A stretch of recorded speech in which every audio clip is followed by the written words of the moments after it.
terdapat pada modul ada sebuah tangki bocor. Nah, di sini ada sebuah tangki yang berisi air.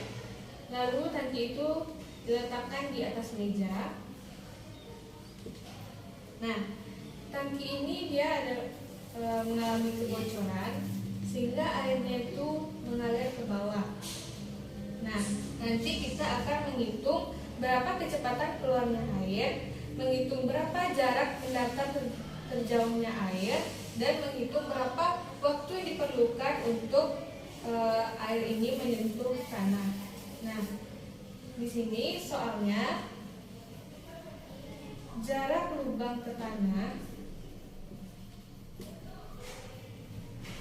adalah 10 meter. Jarak lubang ke permukaan air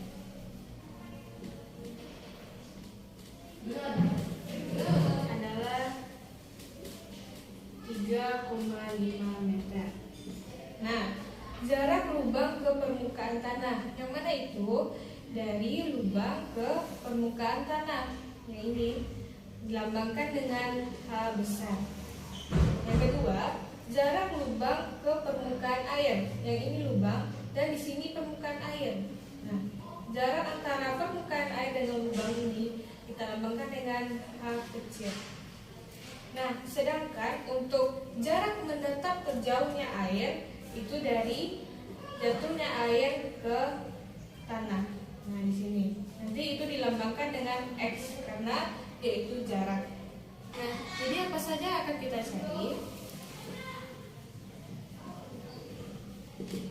Yang pertama, kita akan mencari kecepatan keluarnya air. Yang kedua, kita akan mencari jarak mendatar terjauh yang dicapai air. Dan yang ketiga, kita akan mencari waktu yang diperlukan bocoran air untuk menyentuh tanah.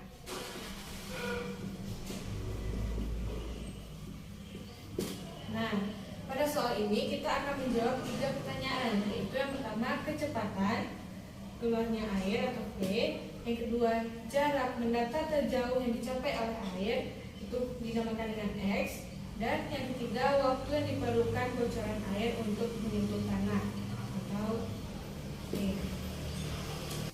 Nah, selanjutnya kita akan mencari jawaban dari masing-masing pertanyaan tadi.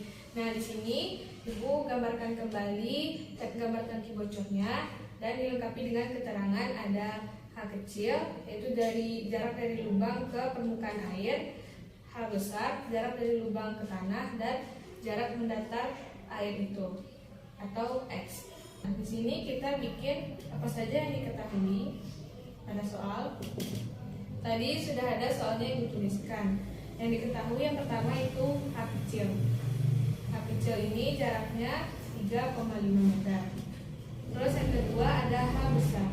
Jaraknya 10 meter dan kita menggunakan gravitasi dengan nilai 9,8 meter per sekon kuadrat. Nah, apa saja yang ditanya?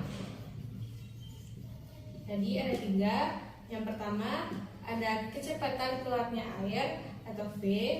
Terus yang kedua ada jarak terjauhnya air, yaitu dinamakan dengan X. Dan yang ketiga waktu yang diperlukan bocoran air untuk menyentuh tanah, yaitu T. Nah, yang pertama kita bahas yang A, mengenai kecepatan keluarnya air.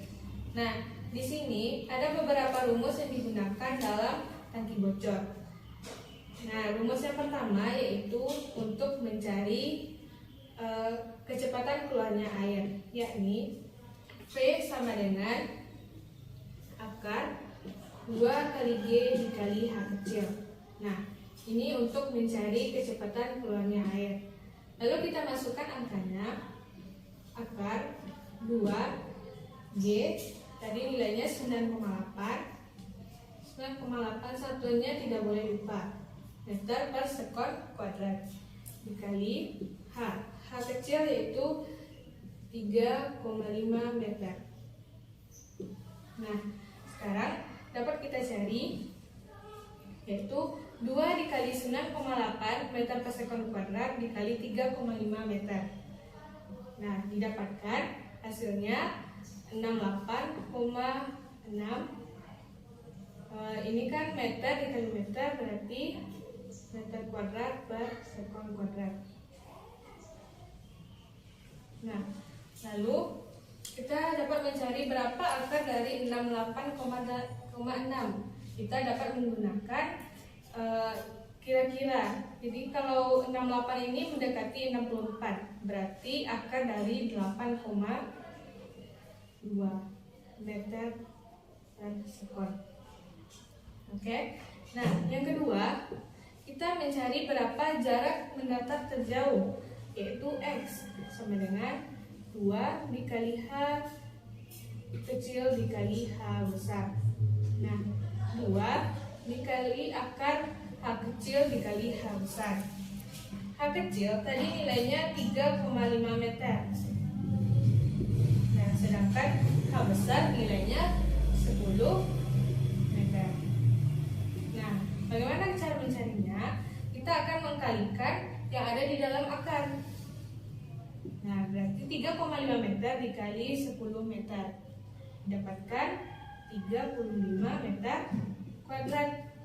Berapa akar dari 35 meter kuadrat? Yakni 7,5,9. Nah, meter kuadrat ini karena dia akar maka hilang kuadratnya 1 sehingga didapatkan nilai 11,8 meter.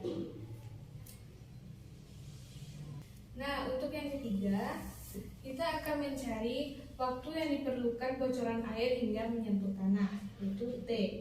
Rumusnya akar 2H besar per G. Nah, kita masukkan angkanya. Akar 2H besar berarti 10 meter per 9,8 meter per sekon kuadrat. Nah, jadi meter bisa hilang. Nah, berarti 2 kali 10 dibagi 9,8 dapat 1,02 sekon kuadrat. Nah, kita kalikan, yakni 2,04 sekon kuadrat.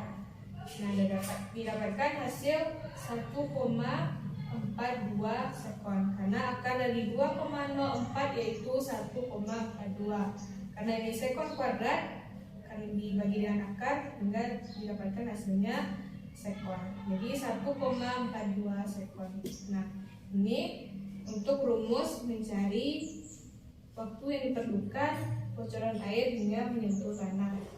Nah, terdapat di sini ada 3 jawaban. Yang pertama tadi mencari kecepatan, yang kedua mencari jarak, yang ketiga mencari waktu yang diperlukan air hingga mencapai tanah. Oke, sekian, terima kasih untuk jawaban dari nomor 7.